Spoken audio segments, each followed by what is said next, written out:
Bunda semua. Kali ini kita akan membahas mengenai adanya sel hidup dalam ASI. Dalam ASI ternyata ada sel hidupnya loh. Apaan tuh? Nah, bismillah.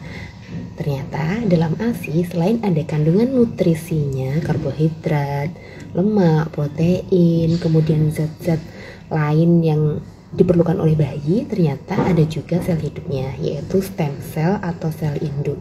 Pernah dengar ya, stem cell? Kadang mungkin beberapa mendengar mengenai penggunaannya untuk perawatan kulit biar lebih glowing dan lain-lain. Itu kemarin saya dengar dari suatu kajian gitu. Kemudian stem cell ini ternyata memiliki banyak manfaat, tidak hanya tadi ya terkait yang sudah saya sampaikan mengenai perawatan wajah dan lain-lain gitu, tapi tentu saja manfaatnya untuk bayi. Apa saja manfaat dari stem cell ini? Yang pertama adalah manfaat untuk regenerasi sel. Seperti kita ketahui bersama, stem cell ini memang bisa berubah menjadi banyak sel-sel yang lain.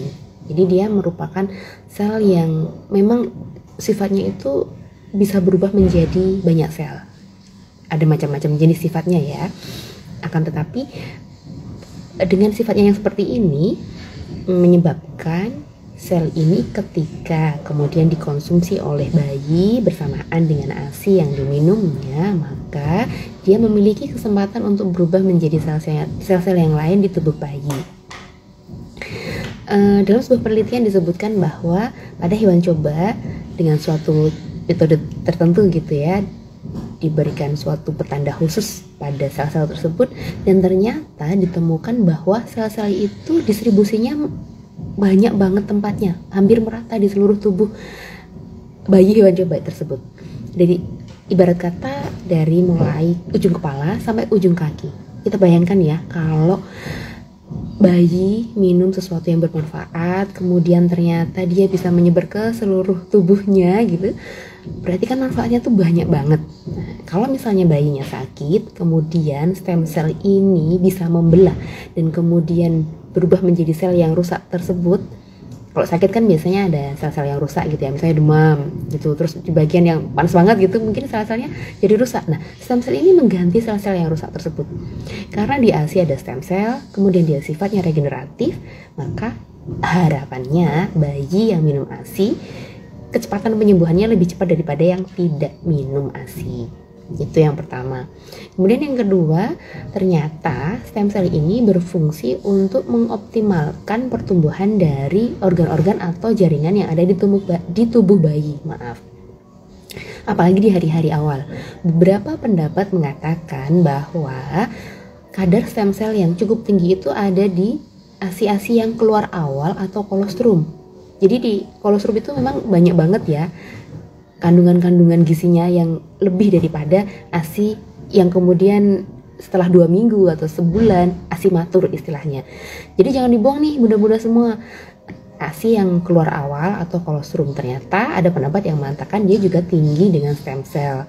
Manfaatnya adalah ketika dia diminum oleh bayi, tentu saja dia akan membantu proses tumbuh kembangnya di awal-awal, dan bayi atau neonatus yang baru lahir itu kan memang masih sangat butuh support dari lingkungan dan juga dari ibu gitu kan, pematangan sistem saluran cerna, pematangan sistem organ yang lain. Maka ketika didukung dengan konsumsi ASI yang cukup, harapannya pertumbuhannya akan menjadi optimal.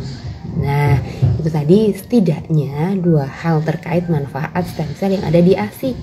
Bagi saya pribadi, ketika saya membaca mengenai stem cell yang ada dalam ASI ini, itu membuat saya semakin senang dan semakin bersemangat untuk memberikan ASI secara eksklusif 6 bulan tanpa tambahan apapun sesuai anjuran WHO, dan dilanjutkan dengan ditambah empasi, dan ASI ini sampai dengan 2 tahun lamanya. Ini sejalan dengan perintah dalam agama. Dalam agama Islam di Al-Quran, kalau tidak keliru ya, Al-Baqarah ayat 233 itu seingat saya nih, itu adalah anjuran penyempurnaan penyusuan hingga 2 tahun. Akan tetapi kalau misalnya nih ternyata tidak sampai 2 tahun atas kerelaan ayah dan bunda gitu, ya dengan kesepakatan nggak apa-apa, tapi kita upayakan sampai 2 tahun untuk mendapatkan manfaat yang optimal dari proses penyusuan ini. Di ayat yang lain, Al-Ahqaf ayat 15 kalau nggak salah juga ya, nanti kita cek sama-sama nih. Itu juga disebutkan bahwa dari kandungan hingga penyusuan itu 30 bulan gitu. Dan kalau tidak keliru, penafsirannya itu adalah bahwa bayi itu bisa viable atau bisa bertahan hidup dilahirkan itu minimal 6 bulan, sehingga yang 24 bulan itu adalah masa penyusuan. Demikian.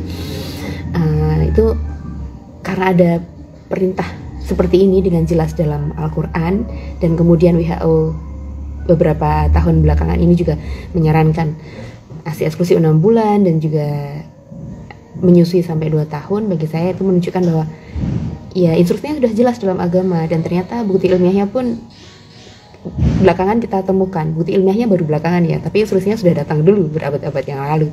Maka dengan adanya stem cell ini memperkuat motivasi bagi saya untuk menyusui anak-anak sampai 2 tahun. Semoga bunda-bunda semua juga dimudahkan agar kita bisa memberikan ASI yang terbaik selama 2 tahun. Kalau kita baca-baca juga, misalnya ya, ibu-ibu dari ulama-ulama besar atau ya tokoh-tokoh gitu kan, waktu memberikan ASI itu adalah waktu yang sangat dinanti-nantikan untuk transfer nilai. Kayak misalnya ibunya murojaah, mungkin juga sambil diajak berkomunikasi, entah dengan berbagai cara masing-masing begitu, dan tidak disambi dengan kegiatan yang lain. Ini pengingat bagi diri saya pribadi, bagaimana sikap kita ketika sedang menyusui. Apa yang kita lakukan? Apakah kita mengamati bayi kita, membelainya, memeluknya, atau sekedar memberikan ASI saja? Kalau bisa kita sekaligus menyampaikan dan memberikan berbagai hal-hal yang meskipun mungkin kita kayak ngomong sendiri gitu ya, tapi menurut beberapa yang saya baca ternyata ibu-ibu dari ulama-ulama besar menerapkan hal demikian. Meskipun ya kayaknya kayak ngomong sendiri, ya murojaah sendiri, tapi semoga ikatan batin, bonding dari proses penyusuan itu bisa lekat sampai seterusnya, dan itu adalah sesuatu yang sangat berharga, karunia Allah yang luar biasa. Semoga kita semua dimudahkan. Gitu, sampai ketemu di video yang lain. Semoga bermanfaat. Assalamualaikum warahmatullahi wabarakatuh.